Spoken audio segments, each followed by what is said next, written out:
এবার ঢাকার আকাশ থেকে মুখ থুবড়ে পড়ল চীনের তৈরি F-7 যুদ্ধ প্রশিক্ষণ বিমান। উত্তরার মাইলস্টোন স্কুল অ্যান্ড কলেজের ক্যাম্পাসেই ভেঙে পড়ল বাংলাদেশ বিমান বাহিনীর একটি প্রশিক্ষণ বিমান। কিভাবে ঘটলো এমন দুর্ঘটনা? সব থেকে বেশি ক্ষতি স্কুলে। একটা ভুলের জন্যই পাইলট কন্ট্রোল রাখতে পারেনি বিমানের উপর। স্কুলের উপরই ভেঙে পড়ল বিমানটি। তবে কি বিমানে কোনো গলদ ছিল? প্রশিক্ষণের কাজে ব্যবহৃত হতো চীনের তৈরি এই F-7 বিমানটি। বাংলাদেশে ঘটে গেল এক ভয়াবহ বিমান দুর্ঘটনা। সোমবার ঢাকার উত্তরায় বাংলাদেশের বায়ুসেনা প্রশিক্ষণ বিমানটি একটি স্কুলের উপর ভেঙে পড়ে। বায়ুসেনা এবং ফায়ার সার্ভিস জানিয়েছেন, এই ঘটনায় এখন পর্যন্ত একজন শেষ, আহত হয়েছে অনেকজনই। ঘটনাস্থলে চলছে উদ্ধার কাজ। হতাহতের সংখ্যা আরো বৃদ্ধি পেতে পারে বলে আশঙ্কা করছে তারা। উত্তরার ওই মাইলস্টোন স্কুল ও কলেজের ভবনের বাইরে জড়ো হয়েছে উদ্বিগ্ন অভিভাবকেরা। সেখানকার একজন শিক্ষক সবুজ মিয়া বিভিন্ন সংবাদ মাধ্যমকে জানিয়েছেন, বিমানটি যখন ভবনে ভেঙে পড়েন তখন স্কুলটি ছুটি হয়ে গিয়েছিল। তবে বেশ কিছু ছাত্রছাত্রী তখনও ভিতরে ছিল। অনেক অভিভাবকরাই উদ্বেগ প্রকাশ করছেন। অনেক অভিভাবকরা জানিয়েছেন তার সন্তান স্কুলের ভিতর আটকে রয়েছে, তার সঙ্গে এখনো যোগাযোগ করতে পারেনি তারা।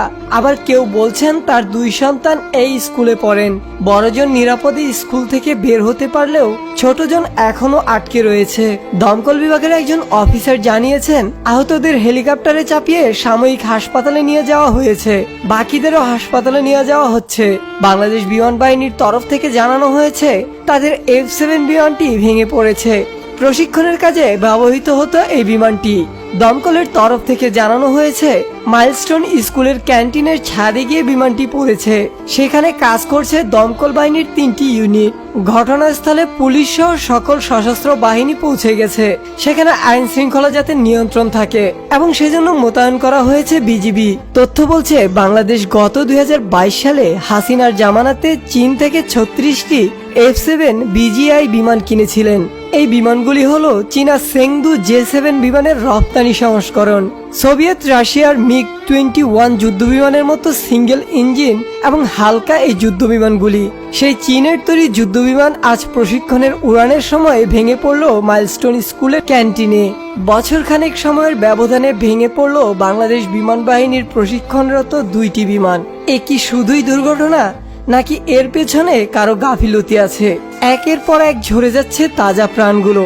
এ নিয়ে কি দেশ এবং দেশের সরকারের কিছুই করার নেই? আপনাদের কি মতামত? আমাদেরকে তা কমেন্ট করে জানিয়ে দিতে পারেন।